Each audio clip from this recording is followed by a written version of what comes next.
The consequence assessment tool, a set and operations concept of the U.S. Federal Emergency Management Agency. Presentations will be by Robert Collette and Paul Bryant. Well, I'm Paul Bryant, a senior policy analyst with the Federal Emergency Management Agency. And I'm Rob Kellett. I'm a program manager with the Defense Special Weapons Agency, the new name for the Defense Nuclear Agency. We would like to thank you very much for the opportunity to speak to you today about our joint program called the Consequence Assessment Toolset, or CATS, and its concept of operations, or CONOPS. The Federal Emergency Management Agency and the Defense Special Weapons Agency have had a long history of collaboration on nuclear effects research. After Hurricane Andrew and the fall of the Berlin Wall, a portion of this program was changed when it was realized that this Cold War era technology could be applied to natural disaster management. Today, we are continuing this swords to plowshares technology conversion to build a single, multi-purpose system for natural and technological disaster consequences assessment. The CATS CONOPS has allowed a basic policy change. FEMA has stopped being just a reactive agency in disaster and has become a proactive agency, emphasizing support to the victims being available immediately. We no longer wait until the emergency is past to assess the damage and provide relief. FEMA is now able to move food, clean water, medicines, shelters, interpreters, and the all-important porta potties near to the disaster area, sometimes even before there are victims to help. This system assesses many types of hazards. It enables a unified, multi-agency, all levels of government response to emergencies. Since the same kind of decision information is provided electronically, the experience gained by emergency managers in facing one hazard can be used in facing the next. Further, the lessons learned and the validation obtained from the use of CATS CONOPS for real-world emergencies has allowed increased realism in international, national, state, and local emergency exercises. The scenarios and applications are only limited by the available databases and the imagination of the users. The CATS CONOPS has significantly improved FEMA's service.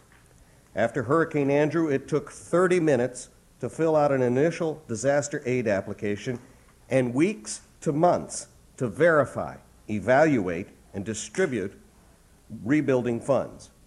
Using CATS to guide the management decisions during the Northridge earthquake relief operations, this process was streamlined to a 10 to 20 minute initial application time, 7 to 10 days of processing, and this included an almost 5-fold increase in the number of applications received in Northridge as opposed to Hurricane Andrew.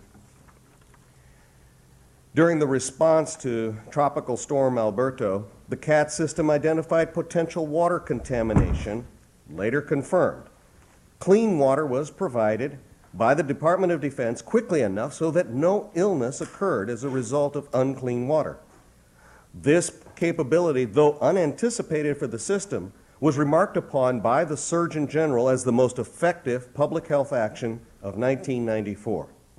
The FEMA CONOPS is being replicated by many federal agencies and states to transmit CATS information to their operating elements. This week, for example, FEMA anticipates up to 500,000 hits during this week on its homepage by state, local, and private concerns who are using the information obtained to plan and execute their response to Hurricane Fran using the CATS-created information.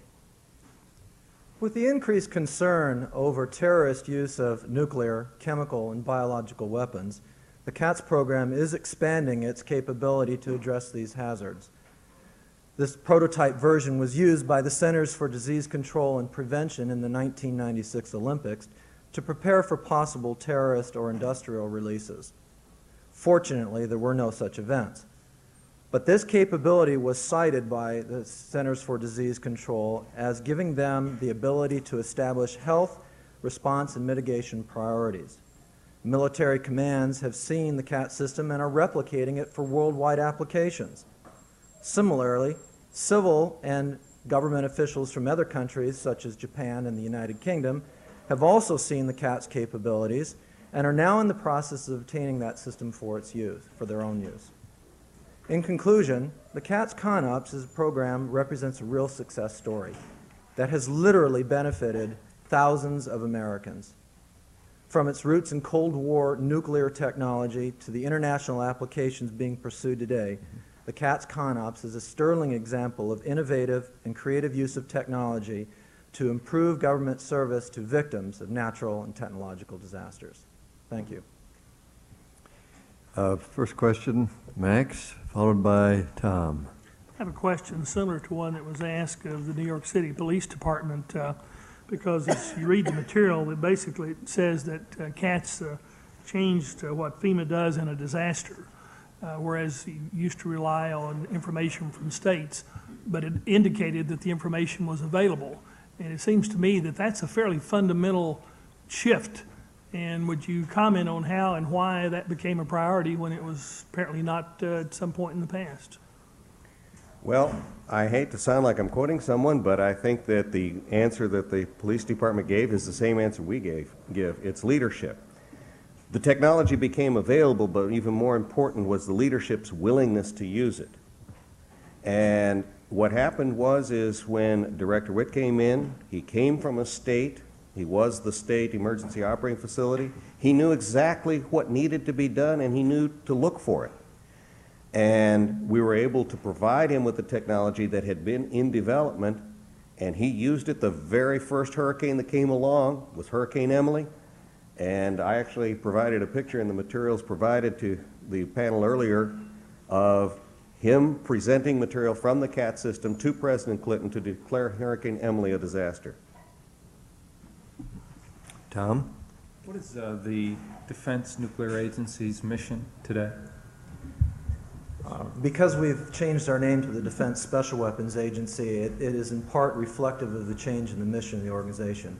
We still have the responsibility for maintaining the nuclear stockpile.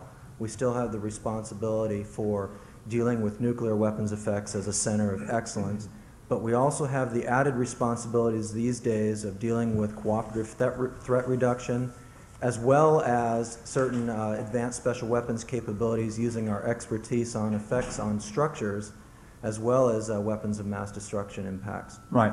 So in the past and in today, you would do an assessment of, let's say, how to get the city of New York up and operating after it was hit with several nuclear weapons. Was that part of your responsibility? Actually, that speaks to the cooperation between us. FEMA was the one that would have to plan for getting the city up and operating after a weapon went off.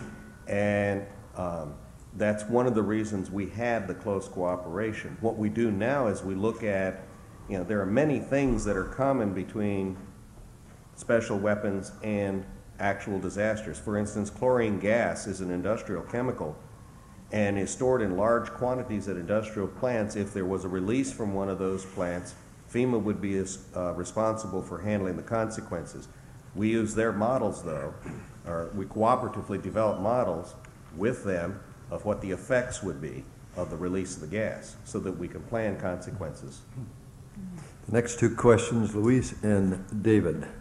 Could you further discuss the innovation, not in terms of the computer software, but what you described as the agency being proactive, what that entails? I'll use Fran as an example. In the old days, what we would do, we would be waiting right now for counties to be reporting to us what the levels of damage were, and within a week, maybe 2 weeks, we would have people in place in disaster assistance centers to take applications and give out money, and that was the extent of our involvement.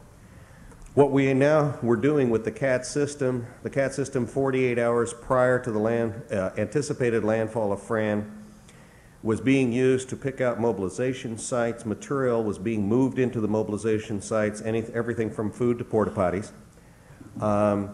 And we are setting up potential disaster assistance centers. We know where we're going to move, how many people we're going to move in. We even are selecting translators for the types of populations that we know are going to be affected. In Northridge earthquake, for example, we had to find Hmong translators because we never had hired a Hmong translator before. This enables us to, right after the hurricane passes or the earthquake is over, to be moving into place to help people immediately.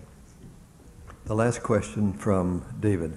I assume you're saying that the rather startling turnabout in FEMA's public reputation is very largely based on this CATS technology.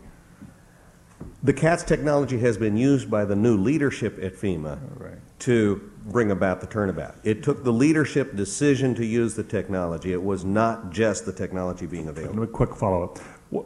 How is the U.S. government now applying this technology overseas to, say, like in Ethiopia or Rwanda or Uganda, so that we can, as these international disasters spread, we can address them more quickly? We do this primarily through the military commands. For example, the Pacific Command has responsibility for assisting those countries in the Pacific Rim with natural disaster assistance.